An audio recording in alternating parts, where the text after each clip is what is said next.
In this video of making bowstrings, we look at some of the equipment needed to craft a bowstring. Not having the right equipment is probably the prime reason that stops people from learning to make their own strings. Aside from the essentials, we also take a look at other items that you should have on hand. The string jig is the big one, and I mean that quite literally. You cannot make a bowstring without one. There are different jigs depending on whether you're making a Flemish twist or an endless loop. This one is meant for an endless loop string. The more common kind use a recurve bows. This is a very specialized piece of equipment, and you definitely won't find this in a general sporting goods store. You probably won't find this in a smaller archery store either. The major archery retailers may have them in stock, such as in Lancaster Archery or in Merlin Archery. Do note, however, that these are very heavy objects that may be considered oversized, and some stores won't ship them overseas. Cheaper models, like the Cartel CX1 or the Sherwood string jig, are basically aluminium rods assembled into a jig, and they get the job done. More expensive models, such as the BCY Yellowstone and McVickers, are sturdier, have more adjustment options, and other features, such as an engraved measuring ruler. Even getting a cheap pre-made string jig can be quite expensive. Clubs will usually have one because it's quite essential for a club to maintain their equipment, and as a club member you may have access to the club's string jig, in which case you may use the club's jig to learn and practice making strings. If you're buying one for yourself and you're not going to make many strings, it may be a bit excessive. So an alternative, which some people do, is to make your own string jig. The jig that I have is a decked string jig, which I bought from Merlin Archery for just over £100, which is around 230 Australian dollars. It's simple and sturdy.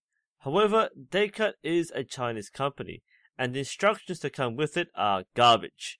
It doesn't fully explain what parts are contained and what they're used for, or how to fully assemble the jig. What I've got here is probably not the correct way to assemble it, but I've adapted it to how I make strings. String jigs have the following components. Firstly, it's very long. The jig has to deal with the entire length of the string, and there's no way around this. The actual length can be adjusted, which may or may not be telescopic depending on the jig's design. If there are no measuring marks on the jig, you have to measure it for yourself. The defining feature of string jigs meant for endless loop strings are these posts. When aligned straight, they are used to hold the string at its correct length. When rotated, they stretch the string out and allow you to work on the end loops. Depending on the jig's design, they can be held in place with large knobs or a nut and bolt. This functionality is required to make the string.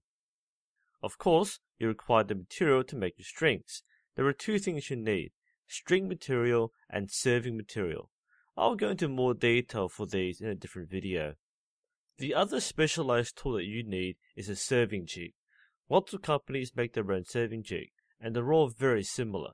You can get one for around $20. This tool is used to wrap the serving thread around the string. Other things that are good to keep on hand. You can get string tools like this one made by Biter. This one is a multi-purpose tool, which allows you to separate strands as you're working on the string.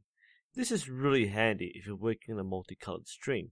You can buy this tool for around $15, or you can improvise with a pen or other short object. Have a knife or a pair of scissors around, and a lighter is useful for burning off loose ends of serving. You'll probably want to wax the string when you finish as well, so get a nice big stick of string wax.